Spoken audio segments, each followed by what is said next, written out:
market, just Google and find out the market price for organic turmeric in South Africa. You'll be surprised. Just Google. Data. Just say organic prices for fresh turmeric in South Africa. That is where our market is. The price is very high.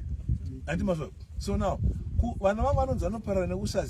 you need to have the knowledge about what you are growing. You need to have the knowledge about your market. You need to have the knowledge about the growing aspect. You need to have the knowledge about the distribution. You need to have the knowledge about the processing.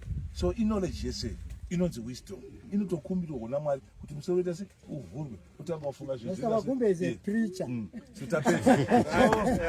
I think on the issue of time yes. And the temperatures. Yes, let's proceed to the next.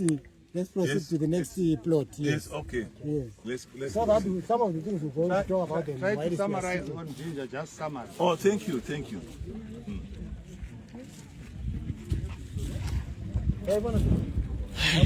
Turmeric. 18,000 kg. So lapa. So you need a maling you have 36,000. 36,000. Turmeric. Shit. This one can give you 36,000. Yes.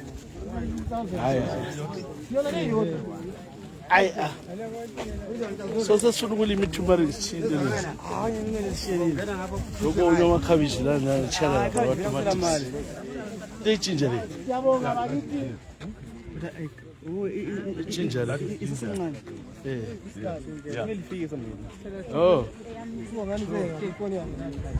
Yeah, that's it. Right. Lapa sile ginger. I milanga kuyona yona, but Mr. Magumbe is just going to take us through briefly on ginger, then okay. Ginger. Don't be surprised about ginger. It's not growing up; it's growing underneath. This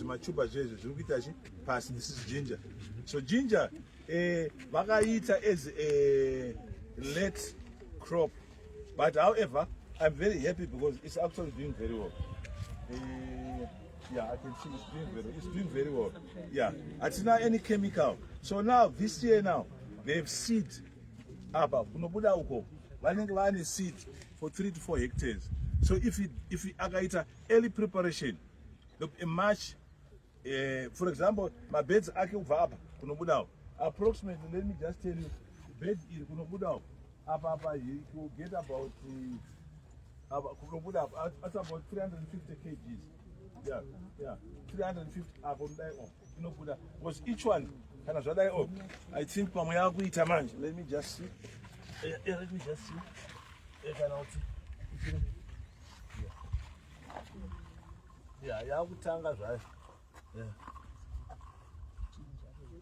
Yeah, yakutanga izvi handimuri kuona. Yes, yakutanga irutanga kuita se kuita matubers pasi. Yes. Yakutanga kuita se matubers pasi. It's now starting. Murikuona yakutanga kuita matubers pasi. Chinenge chakaumba basa. So yakutanga kuita matubers pasi. Saka potatoes. Yeah, in potatoes.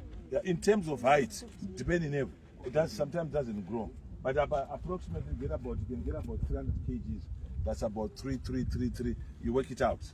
Yeah. Sure. So time like 300 kgs. You are planter ginger season actually to Dalika.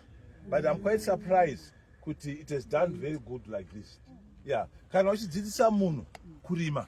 In most cases, if you want to be a successful farmer, usamurimise during the time of the real season. Kana kutsena msoja, usamutsene pane field yakanaka, mutsene in the toughest environment. So this is very good seed for expansion. But seed yata acclimatize the environment, so we can use it for expansion.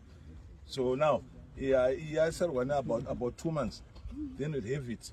Then after that, I'll pitch it garafoot. My seeds are GMO. And manzo, asiji, asma GMO. Yes, yeah. It's a common variety which is yellow in color. Anon's mazig, ZIGGG. It's a biological term that I don't know how to pronounce, but I always say ZIGGG. It's yellow in color, the common one. Now in Mbare, if you go in formal market here, Karamchirima turmeric, I also want you to do a ginger, because why instead of ginger? Because ginger matures earlier. So you more. So you're able to sell and you cover your costs. Yeah, because you need to diversify. Don't rely with one market. I think we are done. Lapha sesizibonile izilimo zethu. I think sesingabuyela ngale kulombuzo. Ihlanyelwa njani ijinja njengoba ngale explain ukuthi ihlanyelwa njani. Planting. Kunye sachaza sesingale emthuzini. Sibona ngana abadala bangancane befeyila. Wami umbuzo uthi sisasela. Mangibheka ngibona lana kulandelwe islope. Why ulandelwe islope?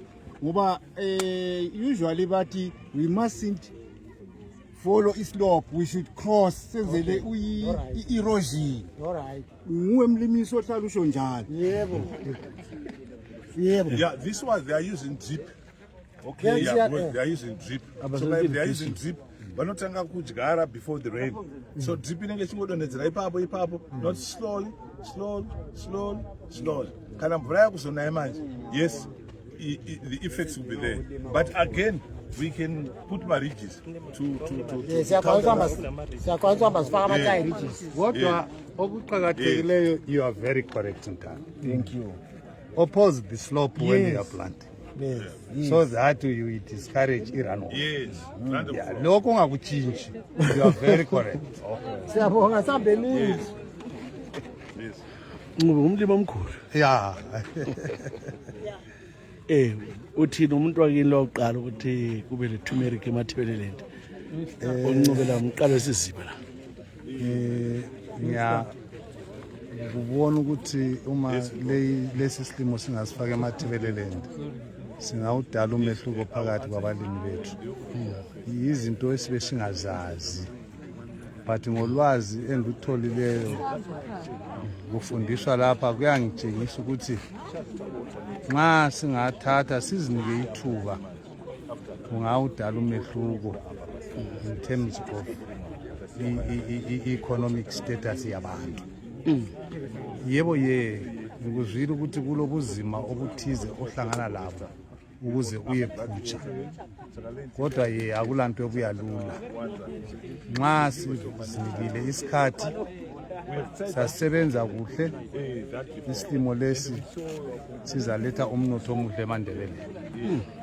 Ngiyakhuthaza kakhulu ukuthi abalimi bakithi abakuthathe lokho. Siqale nje kancane. Singagijimeli ukuthatha indima ezinkulu njengoba imquba yakho nefunakala engane minengi. Siqale nje ngokuzindima okuncane sibe siqhela ukuhamba kwesikhathi. Ngibona ngane ekugcineni sizaphumelela kakhulu. Kodwa into esifanele siyibambe kakhulu ekhulunywe ngofundisayo ukuthi sidinge abathengayo singakalimi. Ngoba akulanto embi kulokulima isilimo esizashela othathayo. That would be a waste of time and resources for the farmer. So kungaba kuhle ukuthi khona sibe kwazi ukuthi ngubani ozathenga singakaqalisa ukulima. Njengoba siyisilimo esingani sile demand, sile under supply, then with the high demand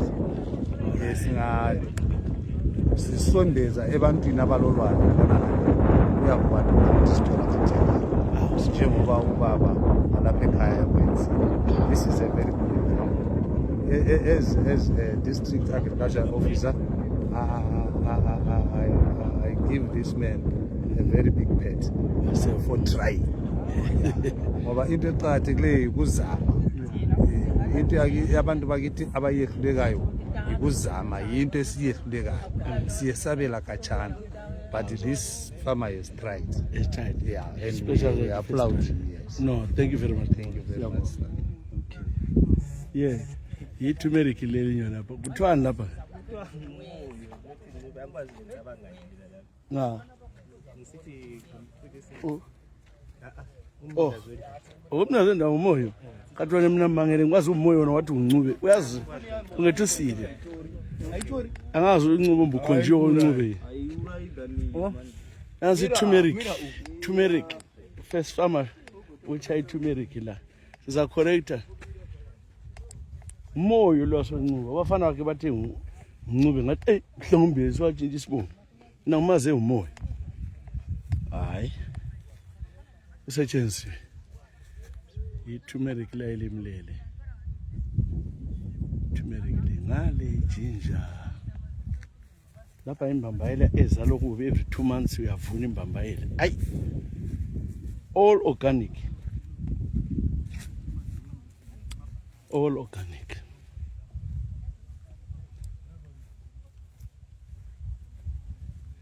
Sisebayethe esigodini. Silapha komoyo. Ifield day sizobona ulinywa kwe-turmeric, chili, sweet potatoes. Hayi khona. Okule mali. Lapha senzile moyo. Ngiyeza lapha uthole 36,000. Okuyindima uncane shana 36,000 US dollars. Ayo bufuna. Yabufuna. Ibana grass ngapha. Hamba labalimi namhla balimisi.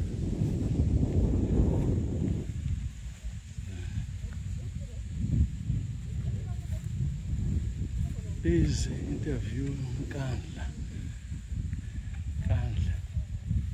Ola Nkandla. Siphathamandla interview Nkandla. Inyoka nje crusade phambi kwami yangena inyanga zami. Isandlumanga kodwa nesandla. Umindlumila ngikwazi. Le gani singafiki lapha komoya.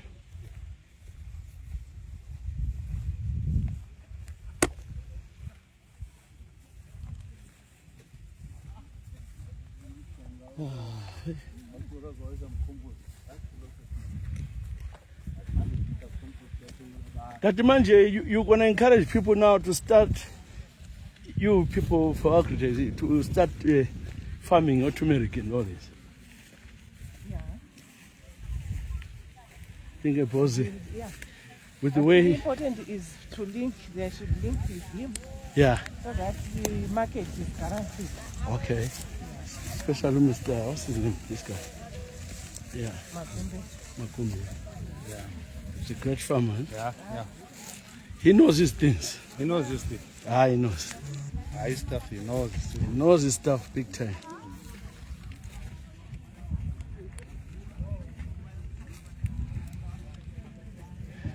Maybe for a start, we can identify farmers with enough resources. Okay. Yeah, we're having a lead farmers. Yeah. The program.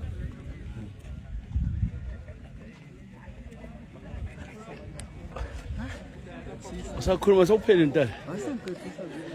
Ungapha kwe.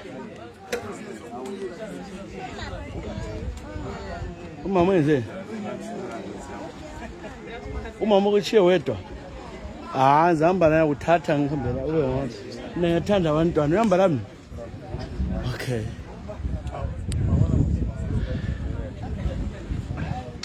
Amanzi athethela.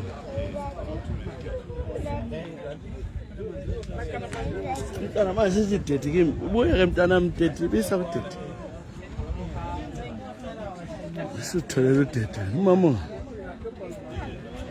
Hambile ukuchila. Thank you. Sonile hayi. Asezeni kube mnandi sekuqedisa la. Siyacela lapha uTokulo gogo ongafundanga ngikwazi. Ukhona ugogo ongafundanga. Ugogo ongafundanga ukhona. Igroup cela beze ngakhona ngapha kade sibasithengisa abadume ngakho. Qeda lapho kulandele i-guest group futhi emeli ingene ngemva kwakho napho. Gogo ngafunda. Balandelane nje. Cebisa ogogo nalaba abangafundanga sibabona. Uthi video yakho ngiyabona isifuzile.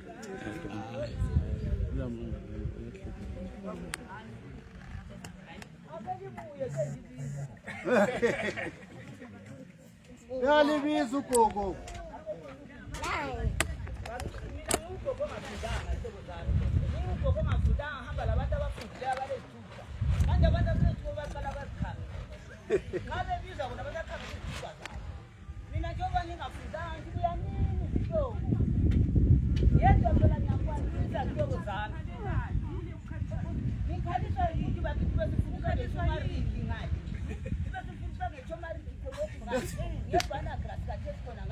Afundiswa abatsha bamele bafunde basebenze imisebenzi yonale ngoba batsha mina sengigugile namhlanje ngabe ngimutsha ngabe vele lokhu ngiyavuka ngiyeza ngomnyaka ozayini lokubona kimi manje phoso engigugile abatsha ngibuye labo ngithi bezofunda babone abafundi wena uthatha abantu bafake entweni yakho ayisiyo yabo le ngabe yirediyo ngabe kungcono ngibona uzokhuluma ukukhuluma ngani ukhuluma ngobana bayezani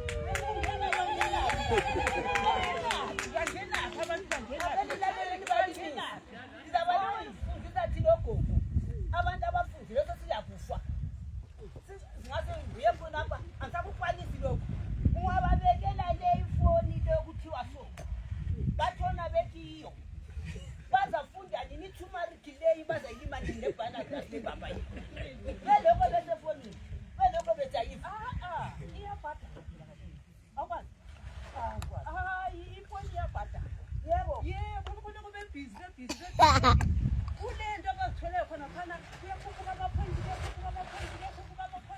bayakhona izimali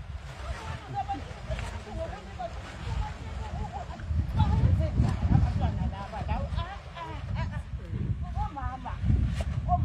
omama hayi ngengida omama labo baba angithi lifundisiwe lapha ibizo likababa lo ukuthi isikolo mina ngifundanga bakithi ngokungafundanga uphasuthe lapha singahamba sisithi komphasuthe siyadala omphasuthe nxa sithe sasutha lapha sisukumeni sonke seyenza into ebonakalayo balimisa umsebenzi wento nanku lapha komphasuthe ngabe mbiye ndlambe engifile sengifile khonokhu thumaru khonokhu thumaruleyo kuthiwa iyasiza emzimbeni wami lokuhlabileyo engxenye nginganona ngetumarika leyo okunye awuthi iyafakwa nesithebeni esithebeni ukupheka isithebe sakho singathi siyelo uhlanganisile phakathi uhlanganise labobhali uyazi kumnandi ngendlela emanje ubokudlule kwami yebo wena uzokuthi mapheki isisala ngikunika lembhida awufuni ufuna itiye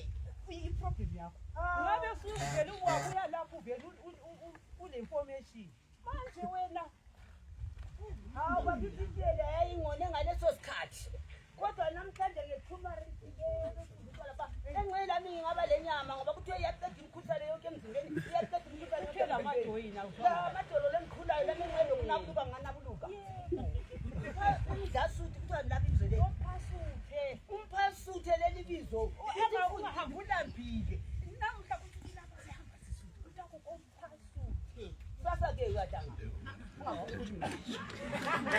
kusasa mina njengambi angikhulumeli abaningi ngoba sikho kwabo lokhu kuqondeni that's why ngize ngabuya ngazofika la ngoba ngifuna ukuthi next time baza kwami e-35 lapha elabe likhona what 14 phinde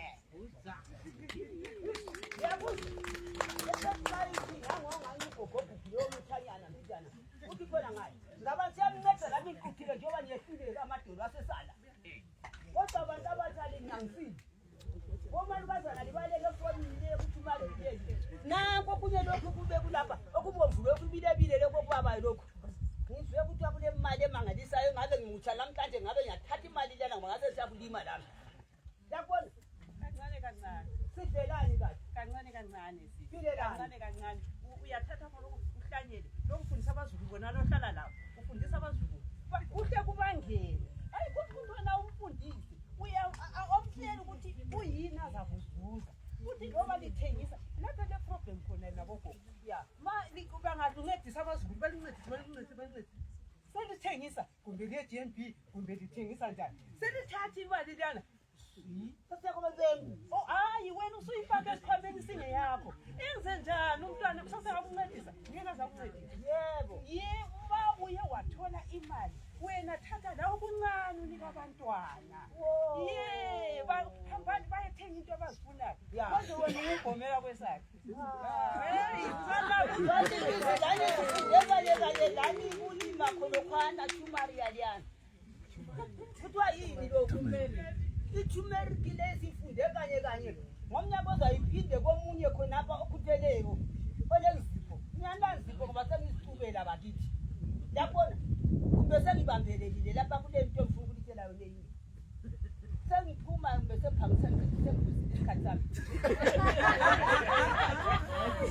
kubeke ngiyabona ke ngikho lapha ngingugogo lapha mina ibizo lami ngudubekile Vilakazi ugogo ongafundanga. Hayi lesithuphalelana ngelambala sabana. Kodwa ngingugogo ongafundanga bakithi into lezi ngangizithanda kakhulu ukulima lokho. Ngangikuthanda ukulima. So ngapha nxa abalimisi bakhangela so ngabathanda kakhulu ngoba bafundisa abantwana bethu. Kodwa abantwana bethu ababuyi ukuzofunda ngogogo kodwa bafundisa la. Bazafunda nini abantwana? Siyachiya abantwana befile bengakwazi ukulima. Baza sisemanzi. Igoqa sisemanzi.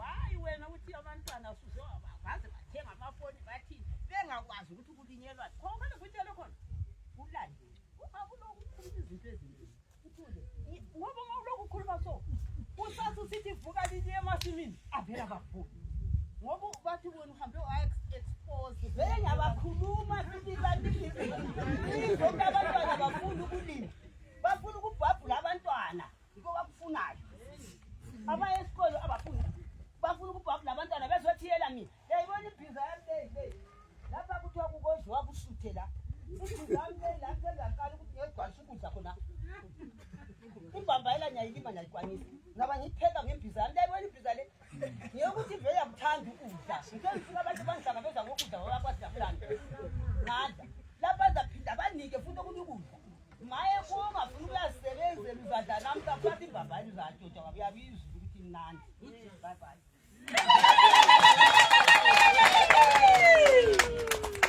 Siyabonga ugogo sibile abenze ukuthi abafundanga ugogo. Futhi ufunde ubuyaliqamba ibala lizwe ngalo. Ufundile ugogo lo lapha asikho ade kukhuluma. Cela i-dance group enye ekhona lapho la isondele bakithi. Babuye ke senzeni. Kungaphela i-dance group sizathola ipoem kuVet. Ngemva kwe-dance group. Bakhona yabe dance group bangene.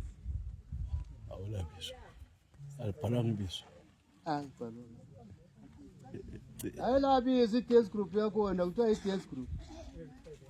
Gidisa abalimisi wena bakwazi. Lakithisa abalimisi phela. Ngicela nihlabele ingoma balimisi khona bangezwe lihlabela lapha nenye. Ngeke ngayezwa sibili lihlabele ingoma ngathi.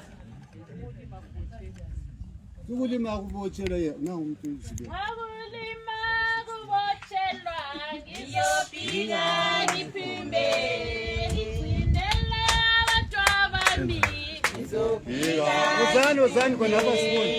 I-dance group yami esengilayo. ngiyophinga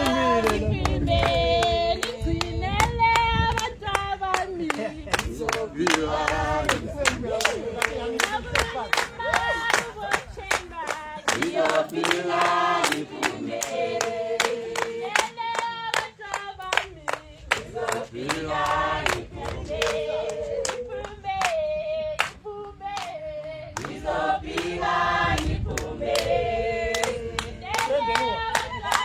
Ngiba abalimisi laba abafundisa ukulima ekhaya. Ngizophinga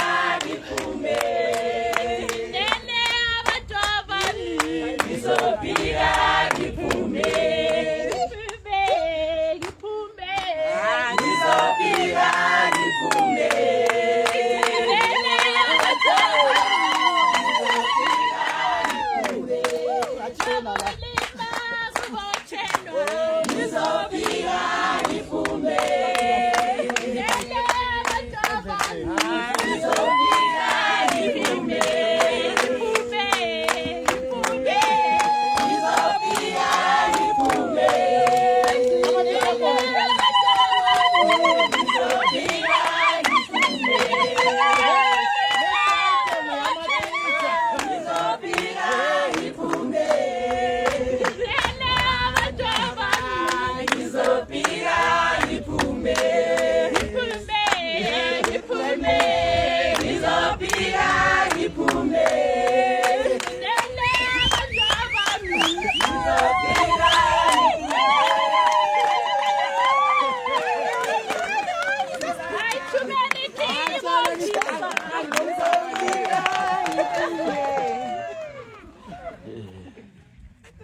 Walitshayele walimisa.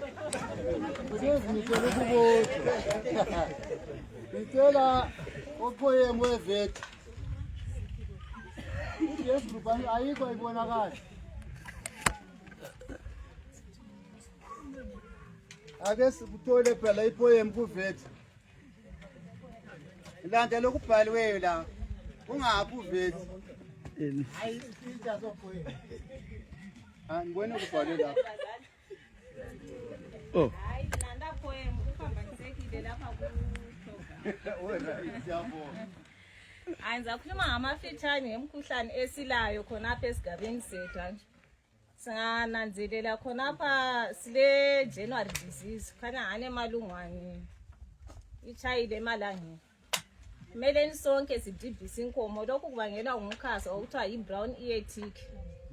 So singadibhisa inkomo zethu sonke nini umkhuhlane lo awusoze unjani usichaye sonke. Njalo i-January disease ivikelwa yi-government. Lugatsha lwe-veterinary services. Kodwa ni umuthi wakhona kwesinye isikhathi asibi lawo isikhathi sonke. So nxa ungekho indlela e-right ukuthi inkomo zonke sihambe ngathi edibheni. Abanye babeqambelana amanga besithi inkomo singahamba edibheni ziyabe zinjani zithelelana umkhuhlane. Then umkhuhlane ochayileyo lonyaka yi-lambskin disease. Isikhathi esiningi abantu ade bejayele i-January disease bengavikeli i-lambskin. Lonyaka izulu lisuke laba liningi kakhulu. Umkhuhlane we-lambskin wabuchaya. I-lambskin wena mnikazi uyavikela inkomo zakho akuvikelwa nguhulumende. Nxa ungabona sokuchayela kumele ukuthi uhlalele penicillin but uzabona omunye ehlaba i-penicillin aphinde ehlaba ilokhuzeni. Aphinde ehlaba i-hydrate lokho asiwukhuthazi ngoba imithi le yonke iya ngama antibiotic but ungayisebenzisa ngasikhathi sinye iyagezisana. Kumele sibe wazi njalo lamanariti esiwasebenzisayo ukuthi uma uvikela usebenzisa inariti emfitshane, uma uyelapha usebenzisa inariti ende. Ezomunye sebeyekhala ethi inkomo yami lokhu ngihlaba ipenicillin kodwa injani ayisili.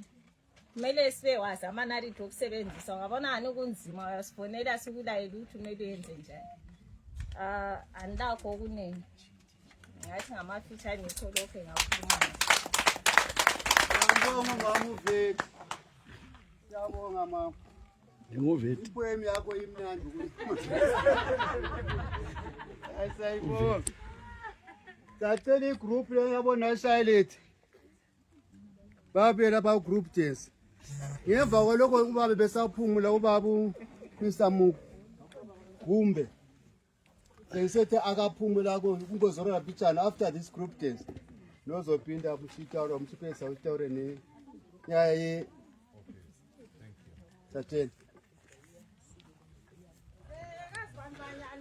Ungabokhala ngoba wasithethela into yakho. Sekazabanyana ungabokhala ngoba wasithethela into yakho. Uthulo mama usichinga umpenyoka cele endlini wasithethela into yakho. Uthulo mama usichinga umpenyoka cele endlini wasithethela into yakho.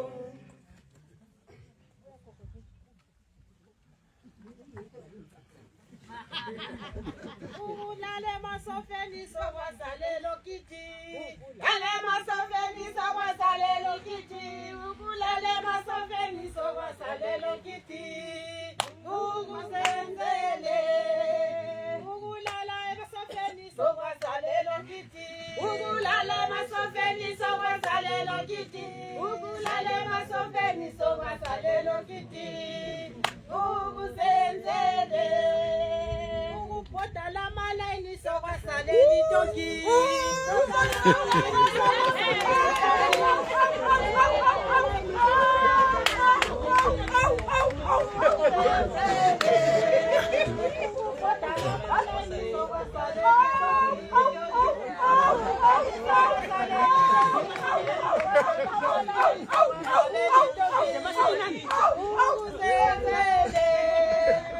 Ulala emthunzini sokwasaleli izinja. Ulala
Siyabonga. Ngacela ubaba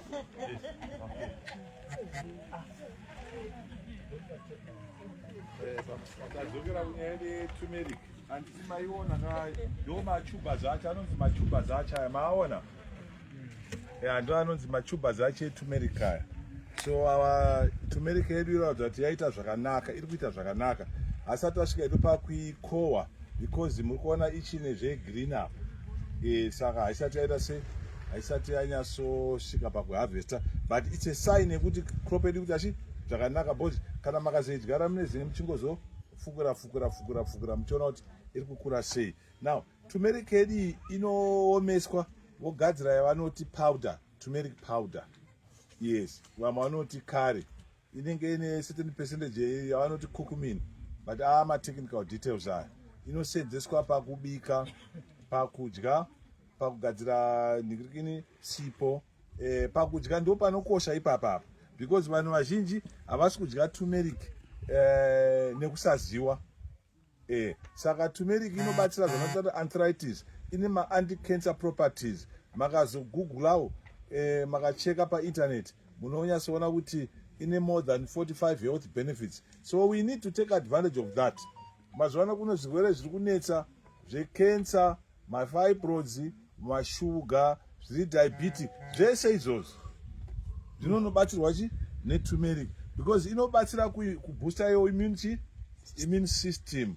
Saka it is a healthy plant. Saka zvairi healthy plant ndosaka isusu kuti kana chiri pachimwe neutano hatisuda kuisa isusu zvakaita kunge ma-chemicals kana kuisa kusana paraquat kana kuspraya hatisi kuda, tisida manyowa chete kupera. Handiti muri kuona zvakaita plant nditambidzewo iyi plant yavadzura very good. Yeah, handiti muri kuona zvayaita iyi kai iyi vaita kuidzura, handiti mazona haisati yapera kuita sei kuharvest, handiti mazona.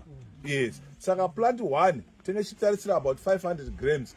It can even grow much bigger than that. Handi muri kuona ningirikini midzi yese iyo midzi yese iri kukwe iyi zvaita turmeric iyi ichochi chiri paprocess yekunoumba chinhu ichi takadai so munoona kutoti mukati munenge mine chinhu cheka ichi handiti mazona iri kuumbwa, saka ichiri parwendo turmeric yedu. Saka ndiri kukurudzirai mese kuti kana uchida kurima turmeric usatanga uchirima pahombe, usaite nhafu nekuti aiwa ine hanzi ine mari. Tangawo padiki. You can do ne 5 beds, you can do ne 10 beds. 10 beds dzaunenge warima dzedze dzinokubatsira kugadzira mbeu yako. At the same time unenge uchidzidzawo zvakare.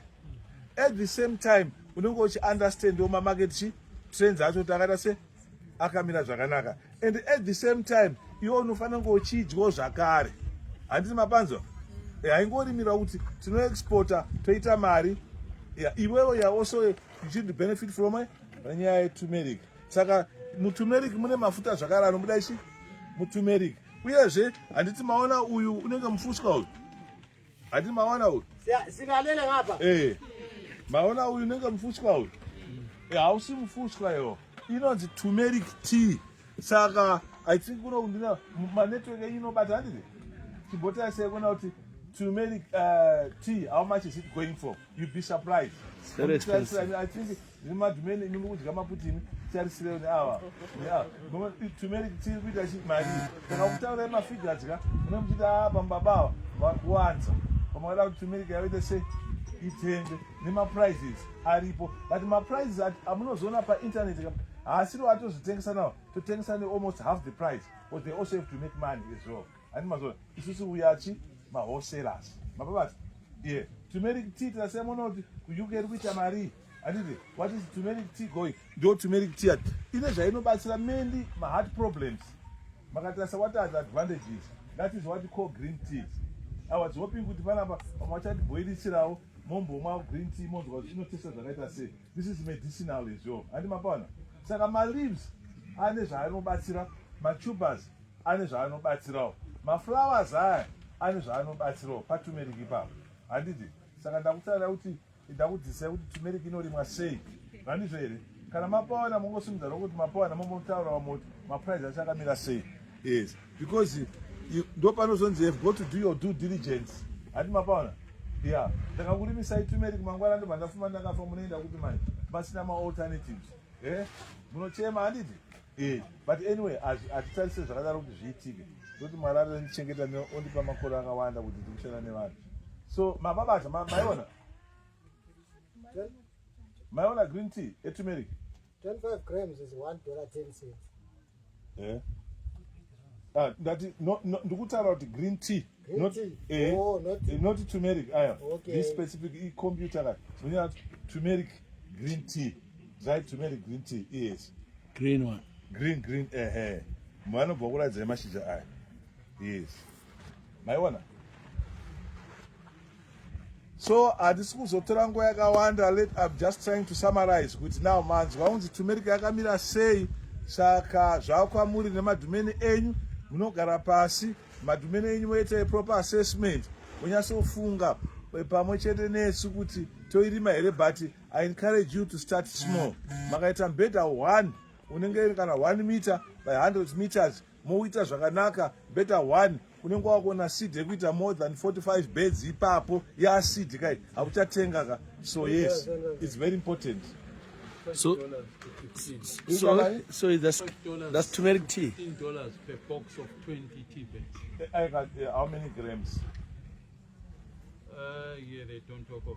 They're just talking. 20 bags only, which is about 12 grams or something. 12 grams, yes. So I only did some of the one was specific. 15. Yes, but it's okay.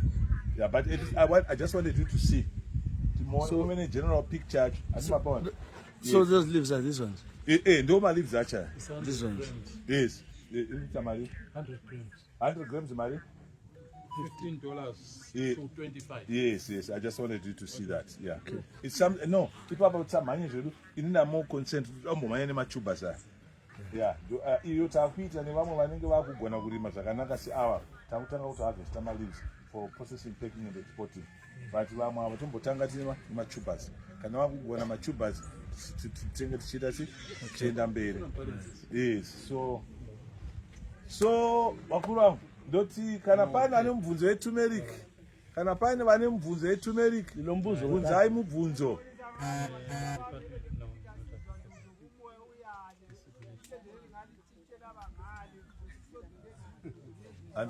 So they're not, they didn't understand.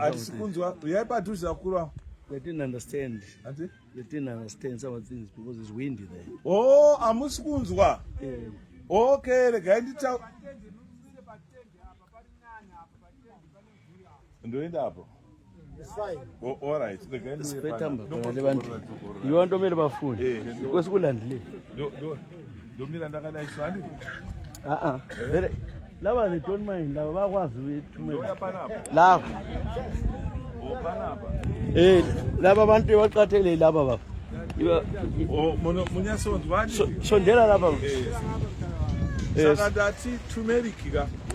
Manyasonzwa ukuthi turmeric inorimwa sei ndiri kuhanditi. Saka zvakwamuri manje nemadhumeni enyu moisa musoro pamwe chete. Asi kana muchitanga kuda kurima turmeric musaite pahombe. Tanga maita padiki, because pane zvakawanda zvikambodzidzwa ipapo. Pane mistakes amunenge muchiita muchibvunzana munenge muri pagroup. You start small. Handiti mapaona. Yeah, musatange pahombe iri nani. Yakafanana crops inobhadhara zvinani. Asi tiri kuita inonzi organic farming. follow inonzi nature's way of farming. Hatisi kushandisa ma-chemicals kana kuspraya. Tenge chikupa advice kana ita chirwere kushandisa ma-herbs. Tine ma-herbs mamatosenzesa pakuspraya. We use those herbs kuuraya zvimwe zvirwere ipapo. We use ma-herbs akaita sana nhundurwa mama-aloes. We do our mixtures. Then to spray. Yeah. Saka hapana chatinoimpota paturmeric. It's 100% Zimbabwean product. Yes. Kudzidzisana kurima zvinhu zvine utano, tichisenzesa zvinhu zviri natural. Saka ndofunga kuti nhasi taperera pano, kana paine vane mubvunzo mobvunza. Lo mbuzo wothatha buzo. Mina ndembuzo wemthungu kuba kuthiwa sivesi lapha nekuyona daninge zibabaya. He said to give them a biblical verse. Alright, emira andizeni musoro but ndokupa iririmo vakazonzi. Okay, let me Google ndokupa verse racho sata bana. Ndokupa. Ama-seeds la atholakala ngayo. Andinokupa isusu. Yes, ndokupa. Yeah, ndinokupa. Zayiphiwa inhlanyelo turmeric. Yeah, Zayiphiwa ayiveliwe indawo zayiphiwa. Samenzeli mabadala. Yeah. Handizwi ukuthi le mali ngana. Yes, makarima yese munopa inini munosupply ini. So ya vele mumbulila hleli kachana ngoba uthi yena vele ngiyoyithengayo. Ngoba ngiyothengisela overseas. Lase South Africa. Yes. So umoyo lapha selisizile ulibisela umuntu lo la. Yeah. So ndinotovabereki ndinokutenda ichaizvo nokuteerera ndofunga tapedza mutambo yedu pano nhasi asi kana mine mwe mubvunzo ukhona omunye lombuzo ijinja lilizwisisi ukuthi linywa njani jinja ne-turmeric zvimwe yavanika seeds yejinja tokupai zvese jinja ne-turmeric zvimwe chete isame